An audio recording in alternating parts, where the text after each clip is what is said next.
주신 말씀이 큰 은혜가 되기를 축복합니다. 하면 오늘 여호와 라파라는 제목으로 말씀을 나누고자 합니다. 이스라엘 백성들이 홍해를 건너서 이제 광야길에 접어들게 됩니다. 430년 이집트에서 종살이 하던 그들이 하나님의 크신 은혜로 자유인이 되었습니다. 10가지 재앙이 일어났는데 이집트 사람들은 많은 고통을 받는데 고센 땅에 있는 하나님의 백성 이스라엘은 하나님이 특별한 방법으로 보호해 주셨습니다. 보호받고 자유인이 되어서 나옵니다. 근데 홍해 바다를 만나서 그 홍해 바다를 어떻게 건너느냐? 하나님께서 바다 한가운데를 갈라서 그들이 마른 땅을 건너가듯이 200만 명이 넘는 이스라엘 백성이 건너갔다고 되어 있습니다. 건너갈 때도 감격이었지만 건너고 나서 그들이 하나님을 찬양했습니다. 모세도 승리 노래를 불렀고 남자들만 찬양을 부른 것이 아니라 미리암과 여성들도 솟구치며 춤추며 하나님을 찬양했습니다. 그런데 광야길 3일 딱 지나가면서 그들이 감사하고 감격하고 승리의 찬송을 부르는 그들이 바로 바뀝니다. 원망과 불평으로 바뀌게 되는 것입니다. 왜? 3일 마실 물이 없었어요. 광야길을 걸어가면서 불평이 쌓이다가 결국 폭발하게 됩니다. 마라에 이르렀는데 그들 눈에 물이 보이는 겁니다. 너무 감사해서 물을 마셔보니까 그 물이 너무 쓴 물이라, 마라라는 말이 쓰다는 뜻입니다. 쓴물을 마시게 되면서 그들이 폭발합니다. 마시지 못할 물이다. 해갈하는 물이 아니라 그들에게 병을 주는, 건강에 해로움을 주는 그런 좋지 못한 물이었습니다. 그래서 막 불평하게 되는, 불평, 원망하고 불평합니다. 모세를 향하여 원망합니다. 자, 하나님께서 이스라엘 백성을 왜 광야로 이끄셨습니까? 하나님이 잘못하시는 겁니까? 하나님 왜 내게 이러십니까? 하나님 실수하신 것 아닙니까? 여러분, 하나님은 실수하신 하나님이 아니십니다. 하나님은 저와 여러분을 푸른 풀밭 쉴만한 물가로 인도하시는 선하신 목자이십니다. 딱 3일인데 저들이 정말 죽을 상황이면 하나님 그대로 두지 않습니다. 하나님 해답 다 갖고 계시고 따라다니는 반석이 있고 배고프면 만나가 다 준비되어 있는데 그들은 하나님 인도하심을 못 믿으니까 조금만 어려우면 불평하고 원망하고 의심하고 염려하는 것이었습니다. 그들이 결국 어디로 인도를 받습니까? 오늘 21절에 보니까 엘림이라는 곳으로 인도를 받습니다. 엘림, 그곳에 갔더니 그곳에는 물샘 12개가 있었습니다. 오아시스가 자그마치 12개가 있는 거예요. 그리고 이 종려나무는 아주 아름들이 촉촉 꽂은 큰 나무입니다. 그 밑에 많은 사람들이 그늘에 쉴 수 있는데 열매도 따먹지만 이런 종려나무가 이런 그루가 있는 너무너무 좋은 곳, 오아시스로 하나님이 이스라엘 백성들을 장막을 치게 하셨습니다.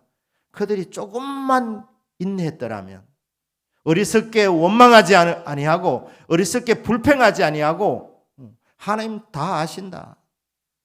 하나님은 우리를 선하게 인도하신다. 지나가는 과정이었는데 조금 참으면 되는데 그건 못 참고 원망하고 불평했다는 것입니다.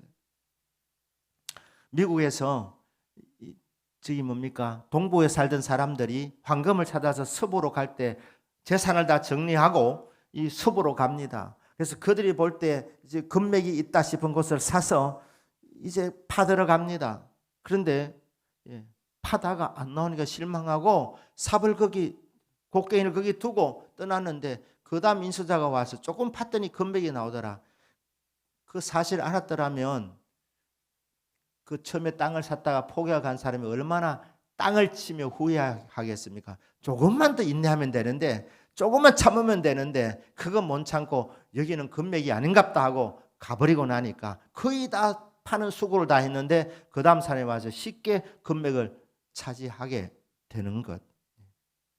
그게 미국 서부에서 일어났던 일입니다. 이스라엘 백성들이 마라의 그 선물 겨우 3일 때문에 430년 종살이에서 해방되었던 그들인데 홍해 바다를 지나가면서 하나님의 큰 능력을 본 것이 3일 전인데 조금 목마르다고, 조금 힘들다고, 원망하고 불평하고 그들을 인도하는 모세를 향해서 원망하게 되는 이 믿음 없는 그들의 모습입니다. 조금 지나가서 보니까 엘림을 만나게 되는 거예요. 물샘 12개. 이스라엘 백성들이 믿음이 있었더라면 27절 그 후반부에 이렇게 되면 그들이 어리석게 원망했던 하나님을 향해서 회개했더라. 이게 있어야 되는 거예요. 우리가 인내하지 못하고 하나님의 인도하심을 의심하고 조금 어렵다고 조금만 견디면 조금만 더 가면 엘림이 기다리고 있는데 하나님께서 다 준비해 놓고 계시는데 그거 참지 못하고 하루 이틀 어렵다고 원망하고 불평하며 요 앞에밖에 보지 못하는 어리석은 이스라엘 백성들. 엘림 앞에서 그들이 이제는 쉬었구나, 이제 쉬어도 되는구나, 그게 아니고 하나님 앞에 의심했던 것, 염려했던 것, 불평했던 것, 원망했던 것 그들이 회개했어야 했던 것입니다. 근데 그들이 믿음이 없으니까 어려울 때 불평하고 엘림에 도착해서 장막을 치면서 하나님 앞에 주여 우리의 불신앙을 용서해 주십시오. 하나님은 실수하신 하나님 아니십니다. 하나님은 선하신 목자이십니다. 의심했던 거 용서하여 주십시오. 그렇게 통에 자복해야 될 그들이 그냥 편안한 물가에서 쉬기만 하는 모습을 보게 되는 것입니다. 그러면 하나님 이스라엘 백성들에게 왜 고난을 허락하십니까? 오늘 본문에 보시면 25절에 보면 하나님이 그들을 시험하셨다. 테스트 하신다는 말입니다. 테스트. 신명기 8장 2절 3절 말씀입니다. 거기 보면 이렇게 나옵니다. 네 하나님 여호와께서 이 40년 동안에 내게 광야길을 걷게 하신 것을 기억하라. 이는 너를 낮추시며 너를 시험하사, 여기 똑같은 말입니다. 테스트 한다네. 테스트. 하나님이 왜 우리를 낮추시느냐, 때로 하나님 그 우리 마음을 떠보시는 걸, 우리를 시험하사 우리 마음이 어떠한지, 그 명령을 지키는지 지키지 않는지 알게 하려 하심이라. 너를 낮추시며 너를 줄이게 하시며 또 너도 알지 못하면 네 조상들도 알지 못하는 만나를 내게 먹이신 것은 사람이 떡으로만 사는 것이 아니요 여호와 입에서 나오는 모든 말씀으로 사는 줄을 너희로 알게 하려 하심이니라. 고난을 주신 목적은 하나님 우리를 테스트하시는 겁니다. 시험하시는 거예요. 우리 마음을 알고자 하시는 거예요. 진짜 나를 의지하는지, 진짜 나를 신뢰하는지, 정말 하나님 말씀을 사랑하는지. 살다 보면 하나님이 우리를 낮추실 때가 있습니다. 때로는 목마르게 하실 때가 있습니다. 때로는 배고프게 하실 때가 있습니다. 이스라엘 백성은 자그마치 40년 광야길을 걷게 하셨다. 그걸 기억하라. 왜 그렇게 하셨나? 하나님이 실수하시는 것 아니라는 것. 하나님이 길을 잘 몰라서 이스라엘 백성들을 광야길로 그냥 가게 하셨던 것이 아니고 하나님이 의도를 가지시고 하나님 목적을 가지시고 낮추시는 시간이었다는 것. 우리 마음을 떠보시는 시간이었다는 것. 그래서 진짜 말씀을 사랑하는지, 네 마음이 어디에 있는지. 여러분, 먹을 것 없다고 불평하고 마실 것 없다고 불평하는데, 그러면 먹고 마시는 것이 충족되면 인생에 진짜 만족이 옵니까? 아닙니다. 우리는 몸만 있는 것이 아니라 영혼도 있는 존재입니다. 그래서 하나님께서 광야길을 걷게 하시면서 인생관을 정확하게 잡도록 사람은 떡으로 사는 것이 아니라 하나님의 말씀을 먹고 산다는 거예요. 그 하나님을 가까이 하고 하나님의 말씀을 듣고 하나님의 말씀을 묵상하는 것이 바로 그게 성도의 본분이고 그게 성도의 행복이라는 것입니다. 그러니까 하나님이 이거 하시려고 이거 테스트 하시려고 40년을 광야길을 걷게 하셨고 하나님께서 대번에 엘림으로 인도하신 것이 아니고 하나님께서 광야 3일 동안 마시지 못하게 목마르게 하신 것입니다. 그리고 물을 만났는데 좋은 물이 아니었습니다. 마라의 쓴 물을 마시게 하신 것입니다. 왜 그렇게 하셨느냐? 이런 과정을 통해서 하나님을 찾도록 하나님을 가까이 하도록 목마를 때 원망하고 불평한 일이 아닙니다. 우리에게 되신 주님께 우리 목자이신 주님께 주여 목마릅니다. 이렇게 하면 되는 거예요. 왜 불평합니까? 왜 원망합니까? 목마를 때 주님 바라보셔야 되는 것입니다. 주님 가까이 하셔야 되는 것입니다. 주여 목이 마릅니다. 그러면 이 반석이 이스라엘 백성을 따라다니는 반석이라 그래 말씀했습니다. 그러니까 목마릅니다 하면서 목마른 상을 아뢰기만 하면 그러면 주님께서 따라다니는 반석을 보이게 하시면서 모세에게 이 반석을 가리키려 하면 거기서 물이 솟아나는 겁니다. 배고프면 만나가 준비되어져 있습니다. 그들은 몰랐지만 하나님께서 다 해답을 다 갖고 계시고 그리고 인도하고 계시는 겁니다. 여러분 광야 40년 고난의 40년이었습니다.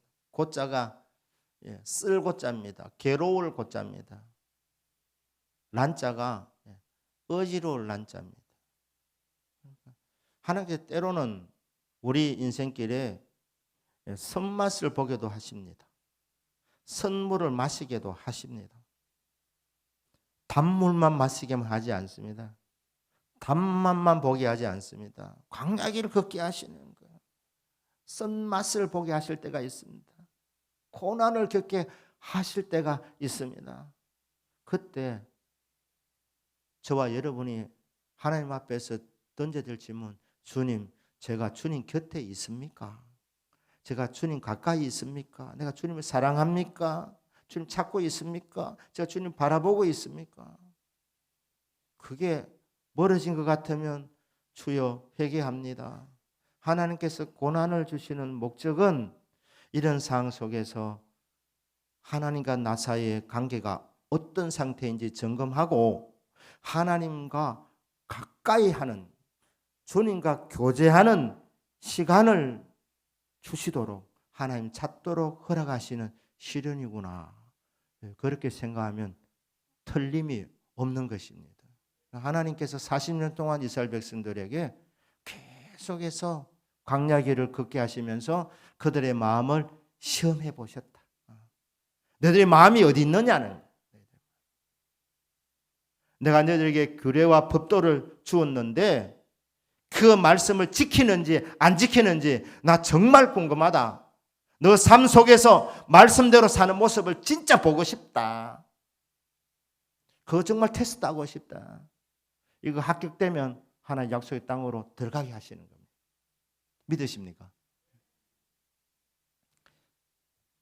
자, 이스라엘 백성들이 모세에게 원망 불평을 하는 겁니다. 그럼 모세가 하나님께 부르짖습니다. 부르짖었더니 하나님께서 기막힌 응답을 주십니다. 한 나무를 지시하는 거예요. 한 나무를. 그러니까 그 응답받은 대로 그 나무를 그 마라의 쓴물에 던지니까 그 마라의 쓴물이 단물로 바뀌게 되었습니다. 자, 하나님께서 말해놓으신 해답. 하나님께서 이 마라의 쓴물을 단물로 바꾸기 위해서 하나님께서 치시신 그 나무는 무엇이겠습니까? 베드로전서 2장 24절입니다. 같이 한번 읽겠습니다. 시작. 친히 나무에 달려 그 몸으로 우리 죄를 담당하셨습니다. 이는 우리로 죄에 대하여 죽고 의에 대하여 살게 하려 하심이라. 그가 채찍에 맞음으로 너희는 나음을 얻었나니. 출애굽기 15장에서 모세가 부르짖었더니 주여 이 백성들이 마실 물이 없어서 나에게 따지고 있습니다. 우리가 무엇을 마실까? 여 마실 물이 없다. 3일길 목마르게 왔고 여기서 물을 만났는데 이 물이 너무너무 쓴 물이라 우리는 못 마신다. 어디서 이 광야에서 우리가 물을 마시겠느냐? 이렇게 원망하고 불평하고 있습니다. 따지고 있습니다. 주여 도와주십시오. 이렇게 모세가 하나님 앞에 부르짖었더니 하나님께서 응답으로 주신 게 한 나무를 지시하는 거예요. 그래서 그 지시받은 그 나무를 물에 던졌더니 선물이 단물로 바뀌게 되었습니다. 이것은 장차 오실 예수 그리스도의 십자가를 예표하는 것입니다. 예수님은 그런 능력이 있습니다. 가나 혼인잔치에서 맹물을 맛있는 포도주로 바꿔주신 주님께서 친히 나무에 달려, 베드로전서 2장 24절이죠. 친히 나무에 달려 그 몸으로 우리 죄를 담당하셨다는 그 나무, 저주받은 나무 십자가입니다. 십자가에서 우리 죄를 담당하셨습니다. 이는 우리로 죄에 대하여 죽고 의에 대하여 살게 하려 하심이라. 이 십자를 통해서 우리를 살리려 하신 거예요. 죄에 대하여 죽고 의에 대하여 살게 하려 하심이라. 죄인이 예수님께서 십자가에서 우리 죄를 대신 짊어지셨기 때문에, 죄를 담당하셨기 때문에 예수님이 저와 여러분의 죄를 다 십자가에서 가져가신 줄로 믿습니다. 그래서 십자가를 통해 그 나무를 통해서 우리는 죄사함을 받는 겁니다. 구원받는 것입니다. 의롭다함을 받습니다. 우리의 저주를 짊어지셨기 때문에 이제는 예수님 십자가 이후에 저와 여러분은 더 이상 저주 아래 있는 것이 아니라 생명 아래 있습니다. 그 다음에 뭡니까? 그가 채찍에 맞음으로. 로마 군병들이 그때 휘갈기는 그 채찍에 납이 들어있어 가지고 감겼다가 당기면은 살점이 떨어져 나갔습니다. 그러니 예수님 피를 많이 흘리셨습니다. 채찍에 맞아 피를 흘려주셨는데 그 피로 말미암아 너희로 나음을 얻었다고 말씀하고 있습니다. 여러분, 십자가에서 예수님 우리의 죄를 담당하셨고 저와 여러분의 병을 짊어지셨습니다. 그래서 십자가의 그 은혜로 말미암아 저와 여러분의 영혼의 병, 마음의 병, 육체의 병이 치료를 받습니다. 이게 보혈의 능력입니다. 하나님께서 마라의 선물을 단물로 바꾸시면서 이거 치료 아닙니까? 나는 너희를 치료하는 여호와다. 그래서 오늘 제목이 여호와 라파입니다. 여호와께서 치료하셨다. 자, 오늘 출애굽기 15장 26절 후반부에 보시면 그래 나와 있습니다. 모든 질병 중 하나도 너희에게 내리지 아니하리니 왜냐하면 나는 너희를 치료하는 여호와임이라. 왜냐하면 하는 말을 빼놓았는데 왜냐하면 나는 너희를 치료하는 여호와이기 때문이다. 여기 치료한다는 말이 현재 진행형입니다. 계속해서 치료해 주시는 분이 여호와 라파의 하나님이십니다.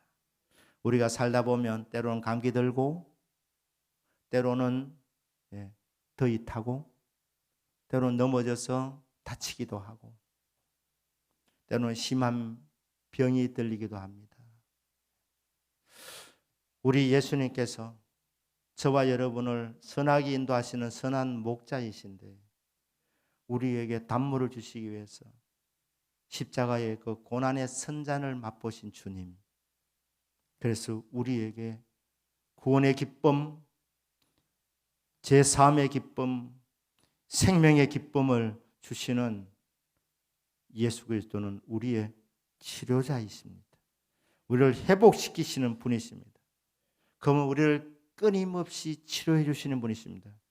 그분이 저와 여러분의 구주이십니다. 그분이 우리 곁에 계십니다. 주님은 나를 치료하시는 분이십니다. 끊임없이 치료해 주시는 분이십니다. 내 병을 짊어지신 예수 그리스도를 의지합니다. 믿습니다. 찬양합니다. 하나님 약속으로 이름을 주셨습니다. 왜냐하면 나는 너희를 치료하는 여호와이기 때문이다. 끊임없이 치료하는 여호와 하나님이라고 그렇게 우리에게 알려주고 계시는 것입니다. 인생길에 고난의 쓴잔 선물을 마시고 계시는 분이 계십니까? 예수님이 미리 맛보셔서 그 아픔을 아시는 우리 예수님께서 우리를 도와주시려고 하십니다. 그래서 그 선물을 단물로 바꾸시는 예수 그리스도, 우리의 죄를 용서해 주시고 구원해 주시는 예수 그리스도, 우리가 약할 때, 우리가 병들었을 때 우리를 건강하게 하시고 우리를 치료해 주시는 여호와 라파, 우리를 치료하시는 여호와 하나님, 그 하나님을 믿음으로 고백하는 가운데 오늘 이 밤에도 그 주님의 십자가 은혜와 능력을 경험하는 저와 여러분의 믿음이 되기를 주 예수님의 이름으로 축복합니다. 아멘. 기도하겠습니다.